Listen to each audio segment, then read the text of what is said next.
Hello, everyone, and welcome back to my YouTube channel. So, to my new subscribers, thank you so much for subscribing.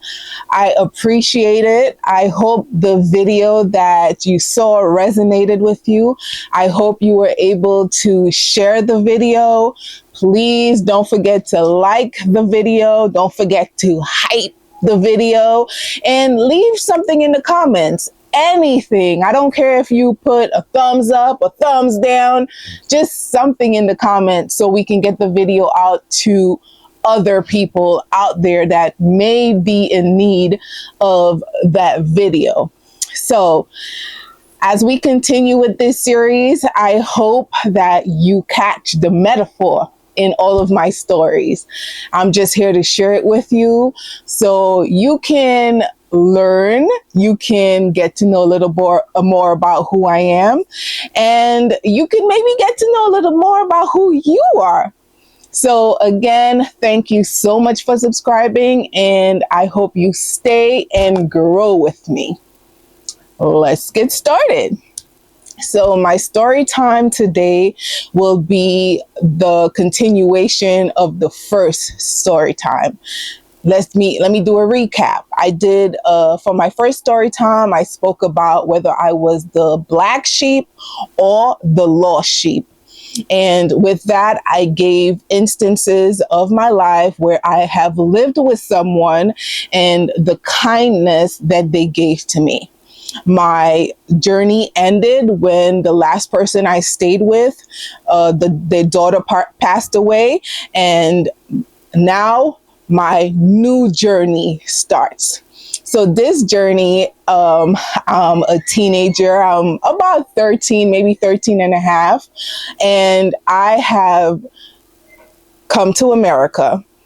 I start school. And, I'm the new kid on the block. I have an accent because I'm from St. Lucia. And, I'm a little nervous, but I'm really excited because even though I've been coming to America for many years, since I was 5 years old, this is the first time I've actually lived here. So it's very exciting to me. And, I make a friend. Her name is Jessica. Shout out to Jessica. I don't know if Jessica is still around, but that was my first friend. Her name, again, Jessica. She moved away, so we lost contact. And then I made another friend, and her name is Angelique. Now, I'm giving you these names because there's nothing, I'm not going to say anything negative about the people that I meet. So my friend Angelique, I want to give a big shout out to her if she ever comes across this video. Angelique was one of my very first friends. She was a really nice girl. She was very kind to me. But you know me, am I the lost sheep or the black sheep? Angelique was not part of the cool kids. She was more of a laid back. She was more quiet. And you know me, I just came to America. I'm looking for the cool kids. So even though Angelique was a nice girl to me, I had to ditch her. I'm sorry, Angelique. I know I was a shitty friend. And I wanted to be part of the cool kid gang. So you know what? I started mingling where the cool kids mingle. Guess where? In the auditorium. And that's where I met my best friend. There's this saying that every time I used to write, because I used to have a diary and I used to write a lot. And in that diary, one of the first things I saw was this phrase that I heard many, many years ago that says, "True friends are like diamonds, precious but rare. False friends are like autumn leaves, found everywhere." That phrase has stuck with me for a long time. Throughout my whole life, it stuck with me. And when I found my diamond, I'll call her D, I'll name her D. I'm like, wow, that's my true friend. And when I tell you, D and I, we were like two peas in the same pod. That was my sister. That was my confidant. That was my bestest friend. Like, you couldn't tell me nothing was wrong. Like, I'm sitting here remembering all our crazy times that my mother don't know about. But Dee was definitely my best friend. And I just want to give a few like scenarios of how close we were.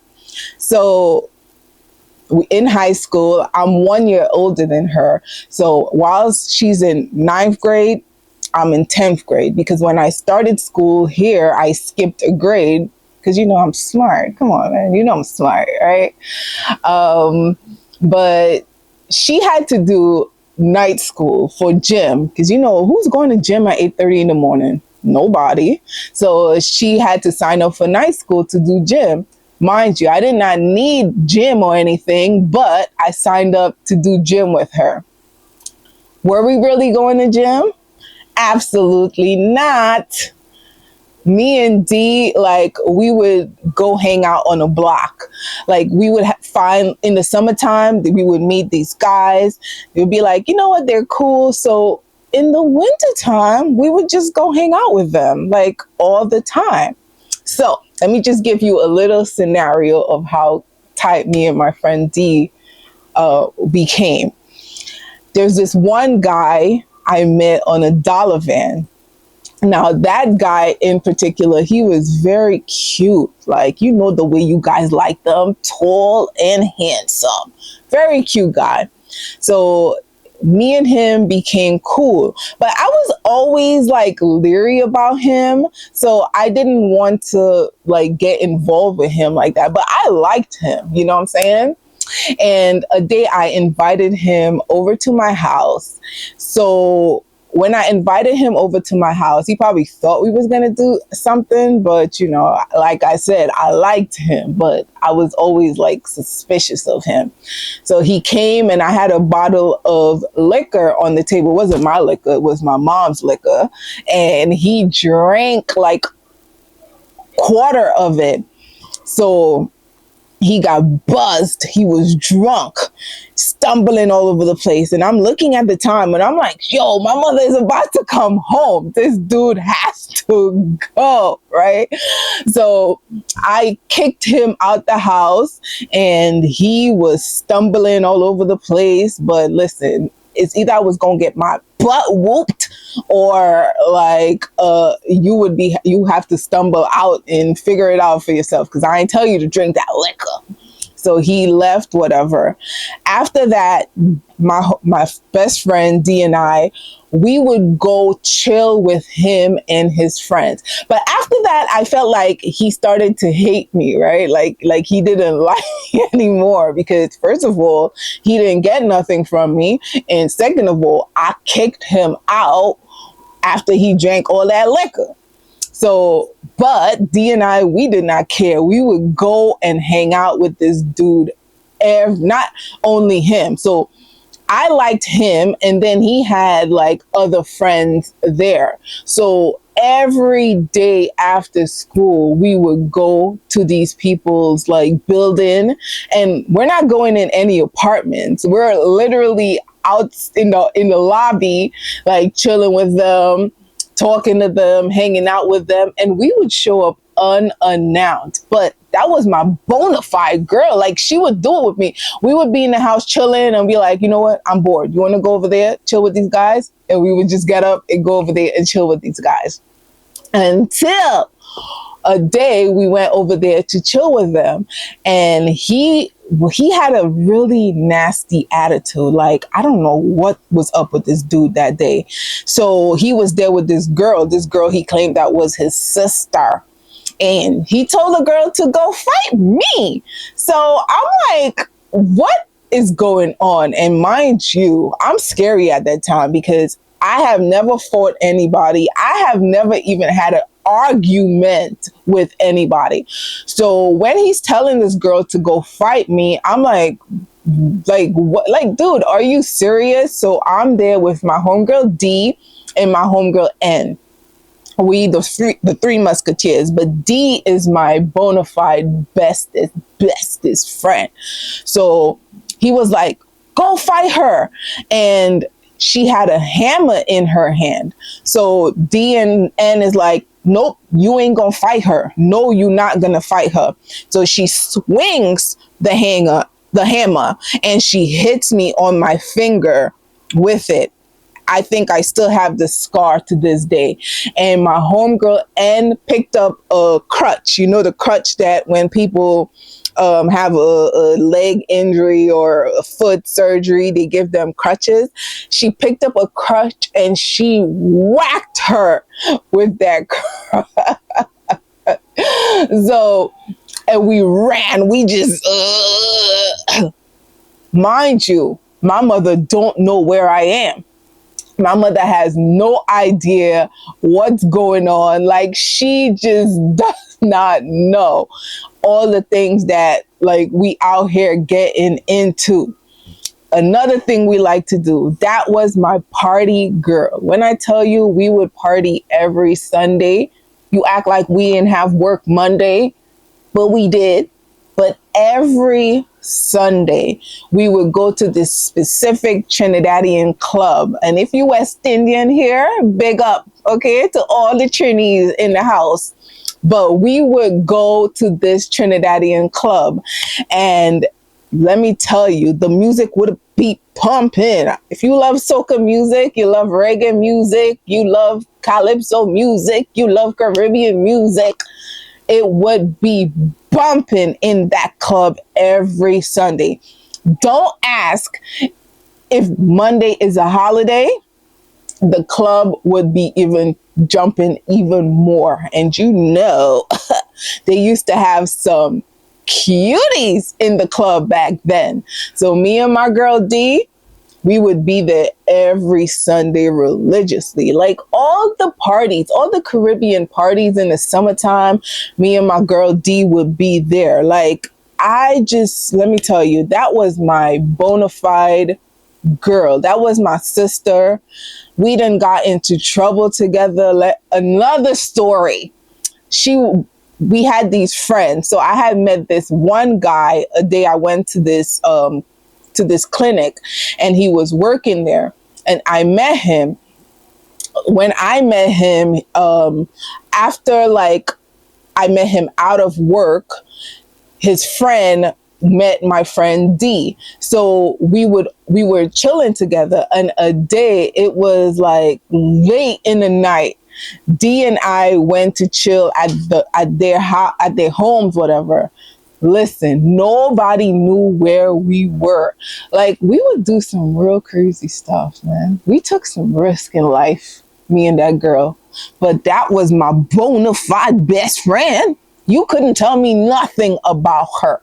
I loved her like a sister. And I know you have that best friend or you had a best friend that you and them did everything together.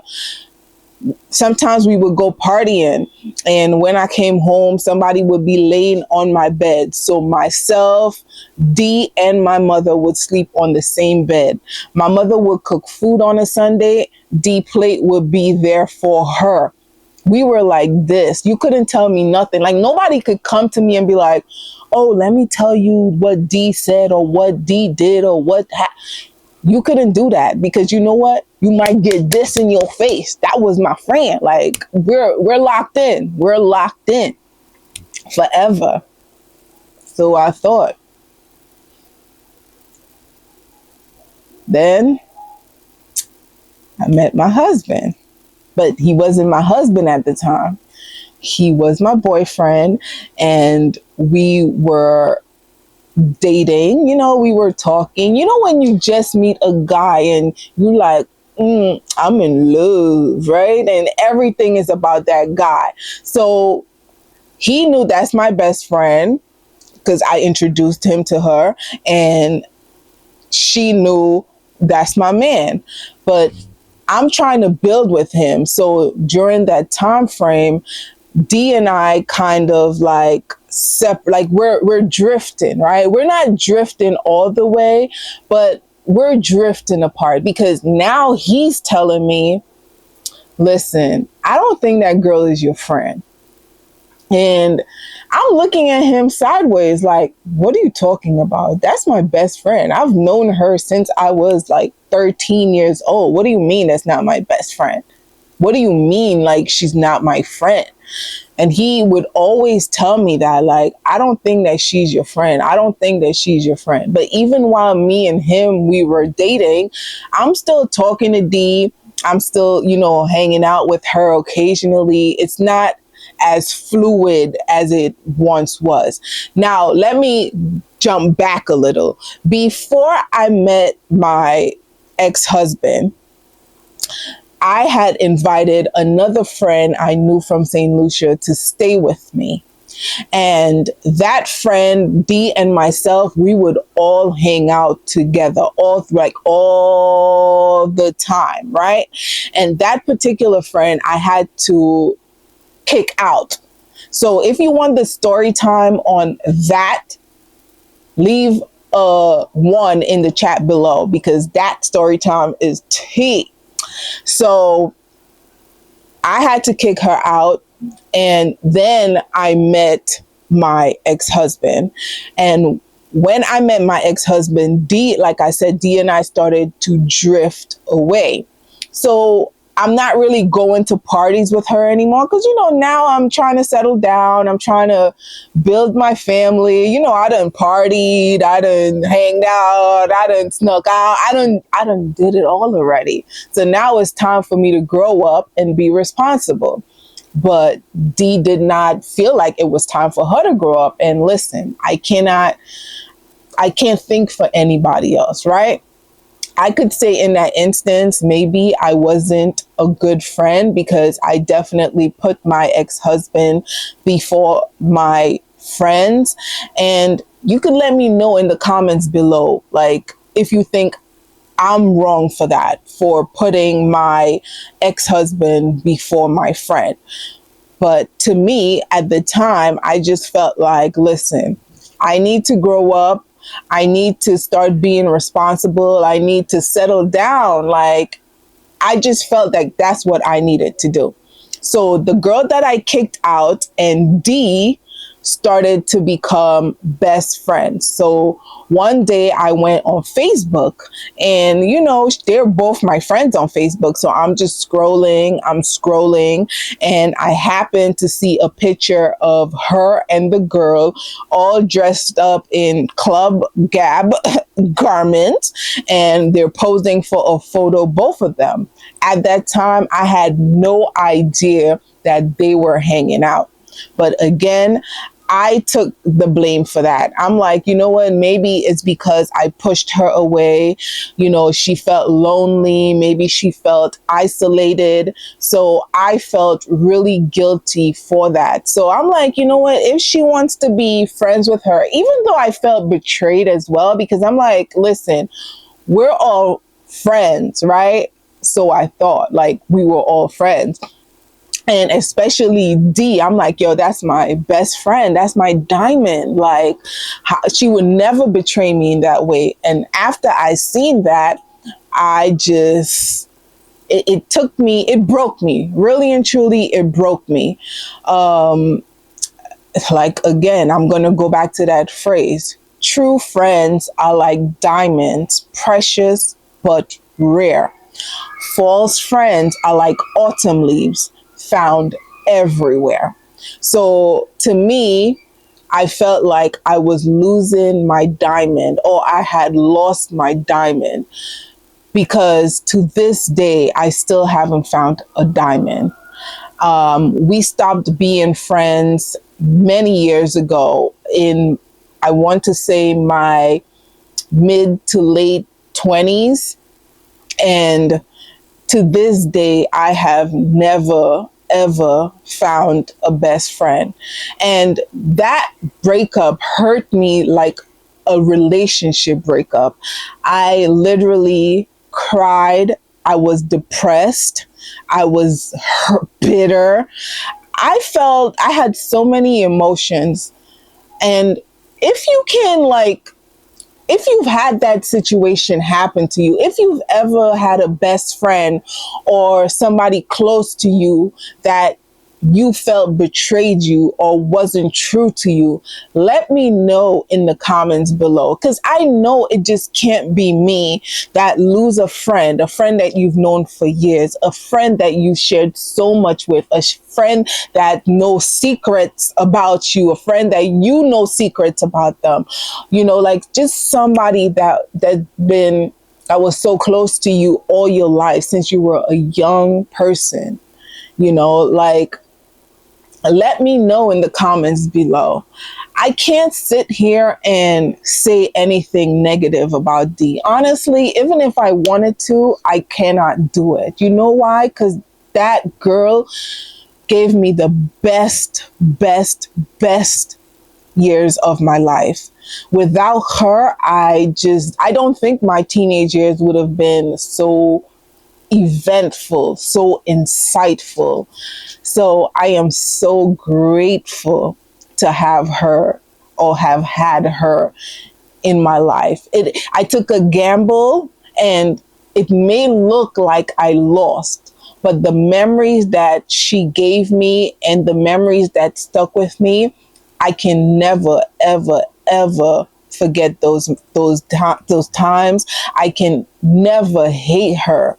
Like, I can never hate her. Even though I felt betrayed at the time, I felt like I probably had a part to play with it too, because she probably felt betrayed and neglected from me. So if I neglected you or if you felt betrayed by me, D, I definitely want to apologize. I don't know if you will ever see this video, but if you do, just know that I will always consider you my bestest friend. I will always cherish the moments that we had together. And no matter what happened between us, because, you know, me and this girl never argued. We never fought. Like, we had girl code. Like, no matter whatever, like, I hope you can forgive me for it. So, to conclude this story, let me know in the comments below if you've had a best friend, if you felt like you were betrayed by your best friend, if you felt like you were the cause of the betrayal, or if you betrayed a best friend.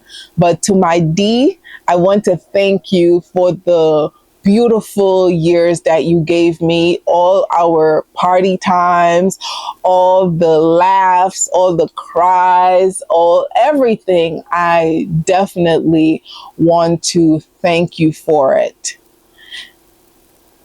Hello, everyone, and welcome back to my YouTube channel. So, to my new subscribers, I want to thank you for subscribing. Please stay and grow with me. I know I'm boring.